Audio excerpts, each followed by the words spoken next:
Coming up in this video, I'll show you my dash mounted rifle rack, my window mounted spotlight, and we'll have a quick look at a hunt that I had with a little bit of success using the spotlight, and we'll talk about all those good things. Hey guys, Rob here from Hunt Shoot Offroad, and this is just a quick video that I thought I'd whack together after a couple of people have been asking me what my vehicle setup is for hunting. So I do have a daily driver, and that's one of the reasons why I've chosen not to put a spotlight through the center of my roof on my Hilux. I also live in Brisbane, and that's the sort of thing that the cops really nail you for in Brisbane. You know, they don't like the stuff hanging through the roof and all that sort of gear like that. And you know, obviously a lot of people think it's a bit silly that I've gone and screwed things through my dash, but I can easily cover that up with a dash mat. And mostly it's the fact I don't want to get harassed when I live in, you know, in Brisbane City itself, and properly get harassed by the cops for all the silly stuff that they don't like. First of all, we'll have a quick look at the actual window mount, and you'll see that set up. And then we'll have a quick look at the rifle rack, and I use that mostly for varmint control, but man, it just makes such easy access to the rifle. Really good for when you're on your own, obviously. And then lastly, we'll have a quick look at some success I had with the spotlight, and you'll hear the excitement because it's just straight after I did it. And then after that, what I'll do is I'll actually come back and tell you what the actual issue was with the spotlight, and why I did have a little bit of difficulty getting those couple of pigs. So, alright, it is a bit of a motley video. I didn't actually film these for the purpose of putting them together, but a couple of people have asked, it's there, and I just thought I'd just whack it together. And it's raw, and it's live, and it's dirty, like how we like to do it. Quick review of the top spot window mount. So I've got a power beam 35 watt HID mounted to a power beam deluxe handle there, remote handle, and I've removed the elbow from just in here. There's normally an elbow, but that makes the handle come like down to about here, so it's way too long. So it's mounted to the top spot window mount, and that's also the top spot window rest. I've mounted that upside down so I can get it low enough, and I can poke the gun through the front there and get about a 45-degree angle. Really good system. The top spot window mount is just fantastic. It's just got a shock absorber on the back. Let's wait for it to refocus. And just presses up between the top and the bottom of the window sill. Perfect option for those who are, you know, just casual shooters, can't afford to put a hole through the roof. And really good setup. As you can see, it's quite sturdy. It does wobble around a bit when you're going over some bumps, but that's like some 5mm plate steel, and really good. Can't recommend it enough. I do take the rifle mount off so I can get a really good, like packs up a lot smaller. So I'm on my way home, and I thought I'd just do a quick review of the gun rack. So the gun rack works a treat. Probably I might put a spacer under here so that it wants to bend down as it bounces a lot. Obviously you get it blocked speedo and stuff like that, but that's not really an issue when you're out hunting. So this side's sweet. This side works a treat. No dramas there. But this side here, what it's done, you might see how you can see the grill here. Just gotta watch I don't go down this ball drain. You can see that as you pan over to the left, it disappears because it's actually, the weight has pulled it up. But the actual mistake of that was I left the gun in there overnight and all morning, and not this gun, I left my Tika T3, which is a varmint, Howler varmint, like 26-inch barrel, thick as barrel. And I think just the weight and in the sun, it's actually warped the dash. But there's actually a bar runs along under the dash here somewhere. When I get home, I might pop out some of the dash and just and tech screw that down so make it a bit firmer. Otherwise the solution is you run a bar down off of these grab handles and have a steel bar go across the entire dash back up to these grab handle. You can just you put it in down there, and then have the bracketry come off of that bar. Obviously got to be mindful of the airbag over there, but I didn't have a welder handy, so this was the easiest option, and I'll be honest, man, it works a treat. Getting the gun in and out, just no dramas. It's just straight out the window. And then that's where I was keeping the 223 when I was roo shooting on the cull, and just kept the, can't even see the seat there, it's just full of junk. Kept this 308 in the seat well, which worked out really well when I came across the mob of pigs, because they're out the left window and I was not roo shooting out the left window at all. So because of the length of the barrel with the Hauer, there's no way I could turn the gun around inside the car in time to have shot out the window. So I was able to just pick it up and just poke the barrel straight out the window at that side. So it's worked really well. The dash doesn't seem to be cracked at all. There's definitely a little bit of movement in the plastic, as you could see there. But certainly, yeah, have a crack if you want. It definitely improves your single person shooting from your drive car, that's for sure, by miles. Oh, so pumped. Just out at just past St. George, farmer assist, just doing some roo shooting. He said he's got a couple of pigs on the property, but not many. Just been on the spotlight, scanned around for some roos, about to go pump my tyres up at his back at his workshop because I got bogged last night. And spotlighting. Then I was like, oh, I hear something. Scanned to my left, and there was like 10 or 15 pigs just like standing there. I just hit the skids, stalled the car, grabbed the 308 out, boom, smoked the first one, and then they just scattered, had a shot at a second one, and oh, what a result. Look at that. So one ran across the road directly in front of me, another one ran across the road directly in front of me, another one ran across the road in front of me. So I only shot one over the fence, and all the rest went crossed in front of me. So I shot one like just at that row of bush on the other side of the fence there, and they scattered, and like 4 came across the road. So I shot one like right here on the road, shot another one right at that tree, shot one back on the left there, and I nearly got another one down in the depths, but I had troubles with the spotlight. I'm using top spot window mount, but the drama I had was the power beam nut had come loose and it kept falling, and but just what a result. Wasn't expecting it. My mate went home not even 4 hours ago, and I just picked up 4 pigs with a Tikka T3 bolt action with a 10-shot mag. Anyone that says you only need 1 bullet is a liar. There's no way I could have got 4 pigs with 1 bullet. Not possible. Not possible.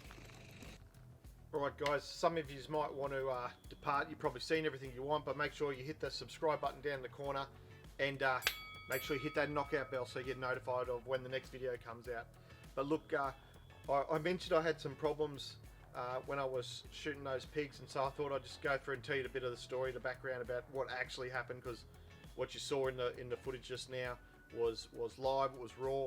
But what actually happened, I was about to start the culling, and I was on my way over to the farmer's house. I just let my tyres down, deflated them, because we'd got bogged the day before and I wanted to pump them up, and I was leaving in the morning.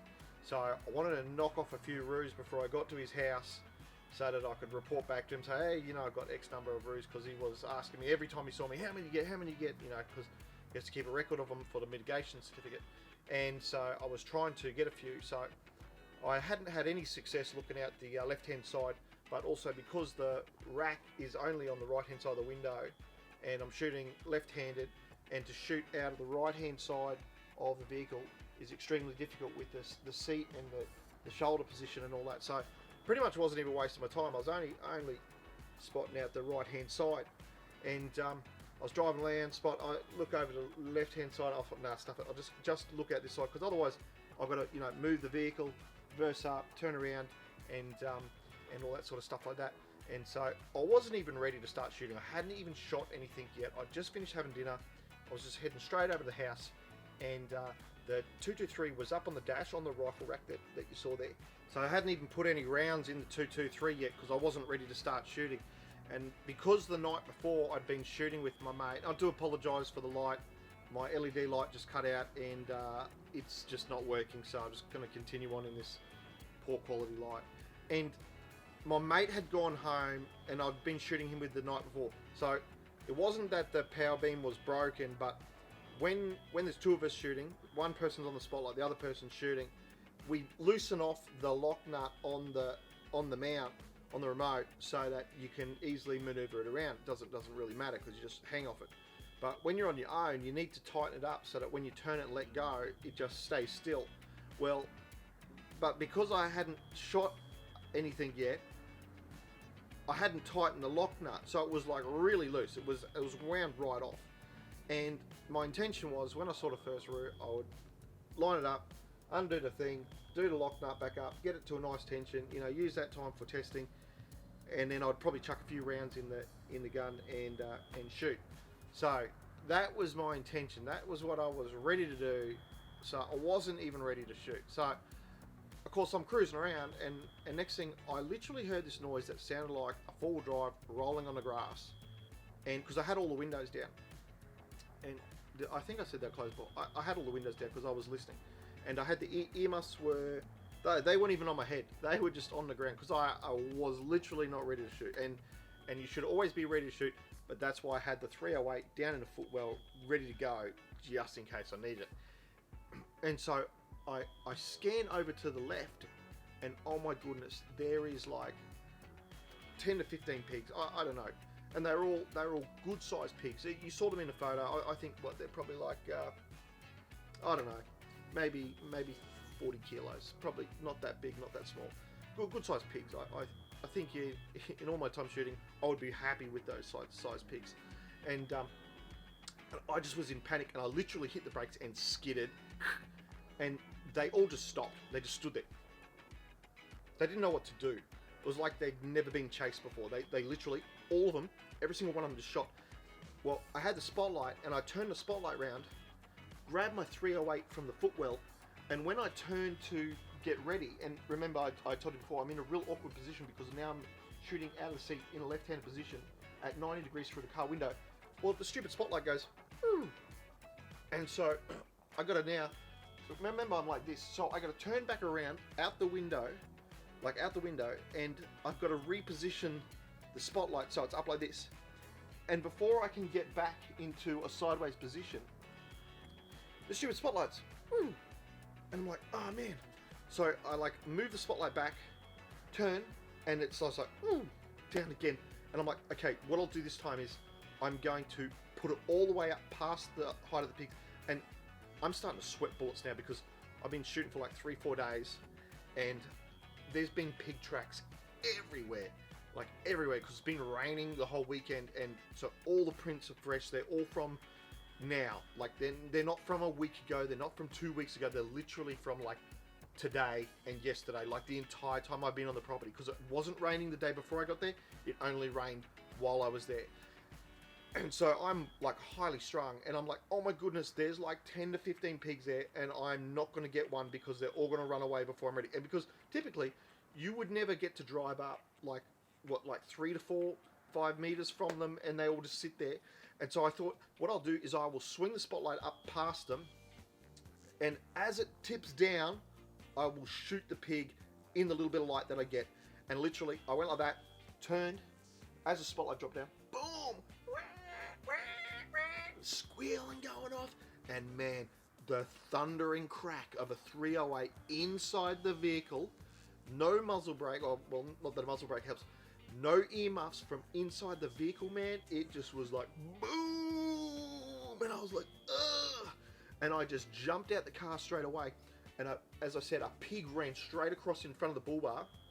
Now, when you hunt pigs, the worst thing you can do is have all your spotlights on, all your high beams on, your floodlights, all that sort of stuff like that. Well, I had them all on because I was just hunting roos and I really didn't care.